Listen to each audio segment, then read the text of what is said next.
दोस्तों, तो ये आज का सबसे महत्वपूर्ण टॉपिक है संधि। इसको आप ट्रिक के द्वारा समझेंगे और देखिए, ये संधि है, ये सबसे महत्वपूर्ण टॉपिक है। ये हर एग्ज़ाम में आता है, जिस एग्ज़ाम में हिंदी व्याकरण से संबंधित। तो शुरुआत करते हैं संधि से और आप इसको ट्रिक के माध्यम से समझेंगे। आप इसको एक बार वीडियो को पूरा ज़रूर देखिए, ट्रिक से आपको बिल्कुल 5 मिनट में समझ आ जाएगी। ज़्यादा बड़ा वीडियो नहीं है, तो आप देखिए। शुरुआत करते हैं। तो संधि किसे कहेंगे, देखिए, यानी संधि दो वर्णों के मेल से जो विकार उत्पन्न होता है उसे संधि कहते हैं। यानी कोई दो वर्ण हो, उसको अगर मिल जाए, मिलके जो एक नया शब्द बनता है, उसे क्या कहेंगे, संधि कहेंगे। तो ये संधि कितने प्रकार की होती है? संधि 3 प्रकार की होती है। पहला है स्वर संधि, दूसरा व्यंजन संधि और तीसरा है विसर्ग संधि। ये 3 प्रकार की संधि होती है।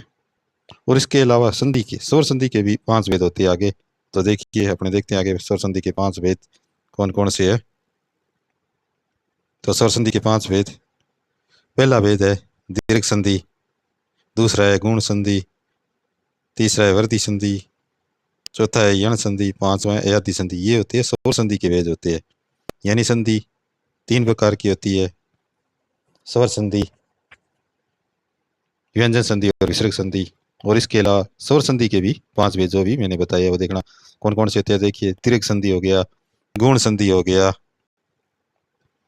वृद्धि संधि हो गया, यण संधि हो गया और अयाधि संधि हो गया। अब अपने दीर्घ संधि को ट्रिक के माध्यम से समझेंगे। तो देखिए, ट्रिक के माध्यम से, ये है दीर्घ संधि की ट्रिक। आपको 5 मिनट में समझ में आ जाएगी।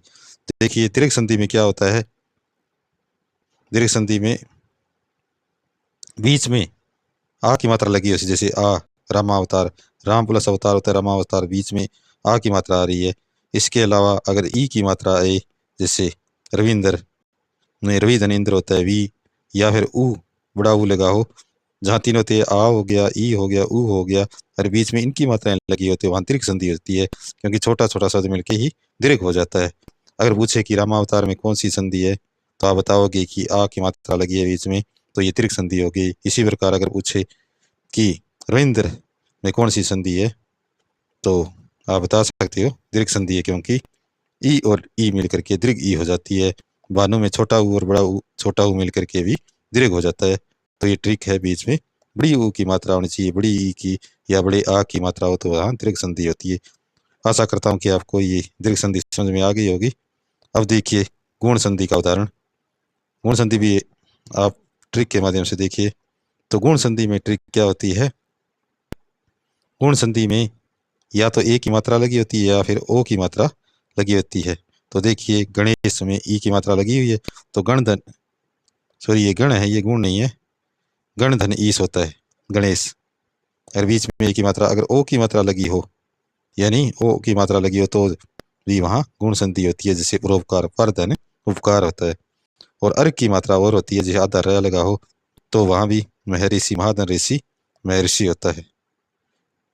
तो ये गुण संधि के उदाहरण है। यानी ए की मात्रा, एक मात्रा होती है ए की, या एक खड़ी पाई और ओ की मात्रा होती, वहाँ क्या होती है, गुण संधि होती है, अगर बीच में ये मात्रा आई तो गुण संधि आप समझ गए।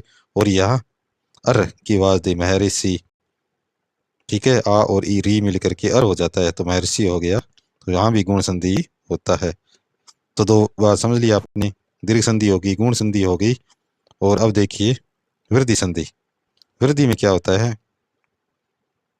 वृद्धि में क्या है कि आई की मात्रा लगी होती है और ओ की मात्रा, जैसे 2 मात्रा होती है, आई की मात्रा होती है, या फिर कहीं बीच में एक मात्रा और एक डंडा और 2 मात्रा लगी हो, औ की मात्रा हो, तो वहां होती है दीर्घ संधि, क्योंकि सब दीर्घ हो जाता है।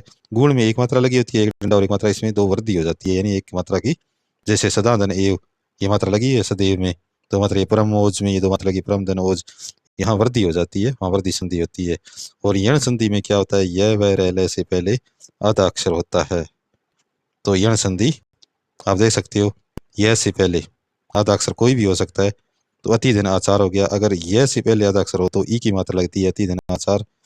और अगर वह से पहले आधा अक्षर हो तो ऊ की मात्रा लग जाती है, अन्वय, अनुधन अव्यय।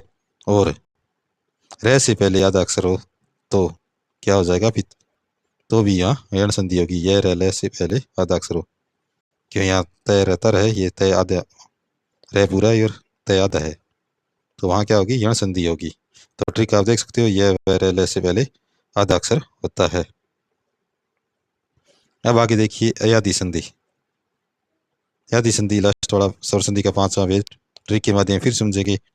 ट्रिक ये है इसकी, ट्रिक देखिए, ट्रिक अय अय आय अव आव, सॉरी ये आव की मात्रा होगी, एक आव लगा होगा, जैसे अय आय अव, आव की अगर आवाज दे वहाँ अयादि संधि होती है।